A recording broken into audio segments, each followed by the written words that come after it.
Hi guys, welcome back to another episode of the Afro show. Today is just gonna be, I wanted to say today is gonna be a lazy day, but it's not because I just came back from all my different appointments and everything. It's actually 4 p.m. Friday, March 12th. So I'm gonna post this video on Sunday, March 14th, right? But I wanted to say something. I haven't been feeling well. You guys can already tell maybe from my voice because it sounds funny. I feel like my voice always sounds funny. But it does sound funny here. That's just because I have a stuffy nose. There's a lot of dust in Cameroon. The car that I drive does not have an AC. I know guys. The weather is hot, but I still don't have an AC because I tried to fix it before. I just wasted the money, so I'm trying to find somebody who's really good at fixing Mercedes, because in Cameroon people will tell you they know how to fix cars and they will take your car and mess it up. So I need to go to a professional so that they can fix it. And it's also costly because it's not just the AC that doesn't work, it's little different things. So I went to one of the work site for one of my clients, and the entire road is really dusty, so that's how I got a stuffy nose and it's giving me really bad headache. And also it's that this week I've just been feeling down because it's that time of the month. I don't know why I say that time of, why do I do that anyway? But yeah, it is that time of the month, and and if you guys follow me on Instagram, then you already know about it, because if you follow me on Instagram and you watch my stories, then you already know what I was saying about being a woman in business and having to deal with hormonal changes during the month, which really men don't have to deal with it. So it's really interesting, and I said something about it in the sense of nobody cares if you're sick. Nobody cares. Your clients don't care if you're not able to do your job, right? You promised them, you signed a contract that you were going to service them, you were going to provide them a product or a service. So therefore, you have to meet, your end of the contract. So at the end of the day, do people really care if you're a woman and you're going through, hormonal changes, or maybe you're moody, you have PMS? Nobody cares. You're pregnant, or maybe you gave birth, you're going through postpartum, and you're still a woman in business? Nobody cares, because they want result. They want the service to be provided within a specific time frame. So it's one of those things, right? When people people don't want to talk about it. Women specifically don't want people to say, oh, you're emotional because, blah, blah, blah. No, we are emotional being. I am an emotional being, and I own it. I own that I'm emotional. I own that. And I love the fact that I am emotional because I lead with my emotions too. I just don't lead in here. I also have to use my human side, in order to lead. And that's just the way it is. So I think being a woman CEO or a woman entrepreneur is just different for us, because the way we feel, right? The way we feel towards others, the way we feel within ourselves is just different. And yeah, that's maybe something that men can never understand. That's something that other women may not even understand why. But that's just the nature of the beast. You can't change your biological, structure or something like that. So I haven't been feeling well all week, but I've been out all week. Even today, Friday. I remember yesterday I came back super late, and I was just thinking to myself, like, I wish today I wouldn't have to wake up to go about my meetings or the things that I had to do. But I have deadlines. So if I have deadlines, I cannot afford not to meet the deadline. Does that make sense? So I still had to get up in the morning, get ready, and leave. I just came home. So I just wanted to pretty much, rant about it again on here for some of you who have not kept up with my IG stories, because it's just different. It is different. And, many people don't talk about it. I want to talk about it. I want to talk about how uncomfortable it is for me to go to a meeting when it's the first day of my period. Yes, I say my period, because it is uncomfortable, you know, because you're really feeling bad on that first day. You're feeling like you want to kill somebody. You're feeling like, you know, your cramps are just fighting with your entire body. And, you know, you're feeling nauseated. You don't want to eat. You do want to eat. You feel like eating spicy food. Then the next minute you feel like eating really sweet food. Then the next minute, you know, I mean, guys, I'm just talking about my experience. That's just the way I feel. So on Thursday I canceled 2 meetings because of that, because I was like, okay, you know what, I'm gonna go out, because I still had to go to the site because my guys, my workers, they were finishing the renovation project on Thursday. So I still had to make it there, because I wanted to make sure that they were done with everything and the premises were cleaned and back to the state that, you know, the owner gave it to us. But, you know, in a better state, of course. So I still had to get up and go, but, you know, this is just the way it is. And you cannot not talk about it or shy away from talking about it, because as a woman, that's what we deal with. So I'm not really planning to get up this bed right now, so I figured I would just talk to you and post this entire thing.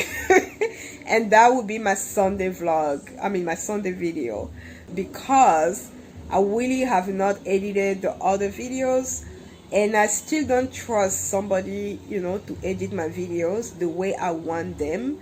So that's the reason why I'm, you know, kind of like having a hard time juggling businesses and then YouTube at the same time. But, you know, I'm doing it for you guys. I'm doing it to inspire somebody out there who is probably wondering, where do I even get started? And I'm here to say you can get started from here, you know. Yeah, let me talk about this comment, guys. You guys are the funniest.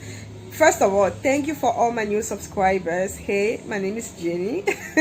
I'm a serial entrepreneur. If you guys don't know me, I lived in the US for 14 years. I worked in the corporate world for a lot of years. Then I started my business, and I was doing both, working my 9-to-5 job as an auditor, and also, you know, running my businesses.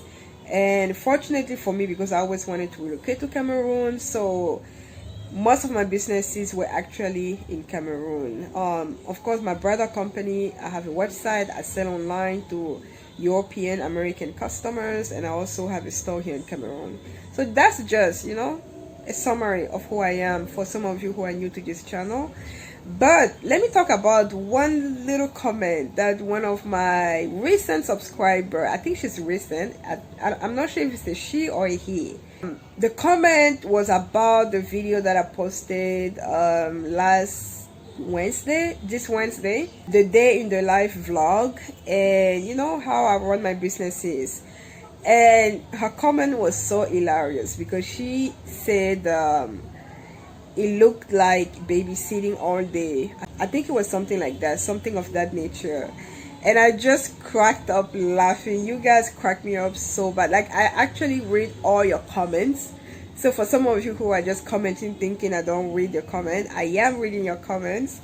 And it is funny, because I'm just like, girl, I mean, if you're a girl, I'm just like, girl, this is babysitting for real, you know. I'm not sure if you were sarcastic when you were putting that comment, but it is babysitting. Like, having a business, in the early phase of your business, whether it's 1 to 5 years, you are babysitting. This is your baby. Come on. I mean, figure of speech, but the business is your baby.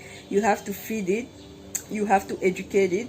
You have to hire people to take care of it, you know, and then you have to watch it grow and, you know, become this person, I mean, this entity that, you know, you never thought was possible. So it is babysitting. I'm not sure if it was because when I started the video, I was at my school, and I was basically talking about the children. I was talking about how I come, you know, I go to school rarely, but I still make it there. I do the finances, the bookkeeping, all these things.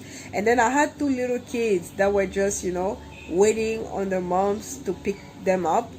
And so guys, usually just FYI, usually there's already a room, right, a classroom where all the kindergarten kids are supposed to wait there for the parents to come pick them up. But we give them, because some parents don't come to pick up the kids on time, right? They come 30 minutes after, 1 hour after. But the primary school actually closed 1 hour after kindergarten, so that still gives some room to the parents to come and pick up the kids. But on that specific day, those kids were waiting in the office just because the teacher that was supposed to oversee them had to leave, right? So they had to come to the office and they were waiting. So just FYI. So yeah, the person who said I was babysitting, I don't know if that, yes, you are babysitting. If you own a school, or if you're a head teacher of a school, or if you're a teacher of a school, you are babysitting. That's just it. I don't even know how to explain it. You are babysitting. You are making sure those kids are not getting hurt. You are making sure they are getting something in their brain. You are making sure, they are getting clean. I own a school. I co-own a primary and kindergarten school. So therefore, I'm babysitting 350 students, basically. But if you were talking about me babysitting, like running errands up and down, calling it babysitting, of course, I'm still babysitting my businesses. Come on. Like, I need to make sure my staff are doing what they're supposed to do. You never stop from, training or supervising or managing your staff. That just comes with you being an entrepreneur. That will never stop. Maybe later down the road, maybe 10, 20 years down the road, you won't have to babysit your businesses as much, because then you will have adequate staff. You will have people who can actually lead and drive the business to a successful destination. But in the early phase, there's no way you're not babysitting. I love babysitting my businesses. I love making sure that my store, my brother store, is doing well. My clients online are doing well. I love making sure that my workers, working for YGL Consulting Company, they're doing well. Another comment that I wanted to mention was somebody mentioned if I did not have a security guy at the school, because I was talking about theft and how people are stealing some of the supplies. We used to have a security officer at the school, but this year we don't. And we thought about it, right? Because I was like, okay, if we need a security, it's a long story, guys. But yes, definitely next year we're hiring a security officer again. But that was a discussion that we had this year, and for some little reasons here and there, we decided not to. However, during the day, we have somebody on staff for security purposes. So don't you worry about the kids, guys. I think that was it. I wanted to mention those comments, and I also wanted to say thank you for the new subscribers. Thank you for all of you who are always commenting on my videos. I'm trying to keep it consistent, guys. I'm trying to keep it consistent. My goal is to really reach out to more people, more women, more men. And if you are one person who are thinking about investing, who are thinking about how can I get started, you have to start from here, from now. We always have this idea that when I become this, or when I get to that place, there's no place to get to. There's a place to get to, but you don't know the place, right? So the earlier you start, the better it is for you, because you don't want to have the what if, what if I had started. And I think I live my life in a state of urgency. I live my life as if there's not going to be tomorrow. So I don't have that much time to be, pondering an idea. I have to make it happen. I live my life with a great sense of gratitude. I'm so happy and grateful to have been given those opportunities, that life that I'm living, and also to go after the opportunities, because more time than often the opportunities are given to us, but we are not seizing those opportunities because we are too scared for them. So you're never going to be ready if you are somebody thinking, when should I get started? I was that person thinking, when should I get started? When should I move back? But you're never gonna be ready. Just like they would tell a new mom, that you're never gonna be ready to become a mom because there's no training for it. You cannot go to school and get trained on how to become a mom. You know, each kids are different, they behave differently, and every single time you give birth, you pretty much, you know, getting the training, hands-on training basically. So it's the same thing with, if you want to, you know, make the jump into a business or make the jump into something that you've been pondering about, you're never going to be ready. And I'm one of those people that I don't believe in overthinking. I feel like overthinking is just for perfectionists, and therefore if you're a perfectionist, then you are waiting for when the perfect time. There's no perfect time, guys. I'm not saying don't analyze the risk, don't think about it, don't do your research. That's not what I'm saying. I'm saying I'm saying, of course, think about it. Measure the risk. You know, you can do an entire SWOT analysis if you want. Do your research, but guess what? You still have to jump, right? You still have to jump. So that's just, you know, side note for some of you who are watching. Anyway, I feel like I need to lay down. I feel like I need to lay down because I'm really exhausted. But thank you guys for watching as usual. Thank you for being here with me. And I hope I'm going to see you next week. And I hope I'm going to feel better. That my stuffy nose is going to feel better. But anyway, I'll talk to you guys later. Bye.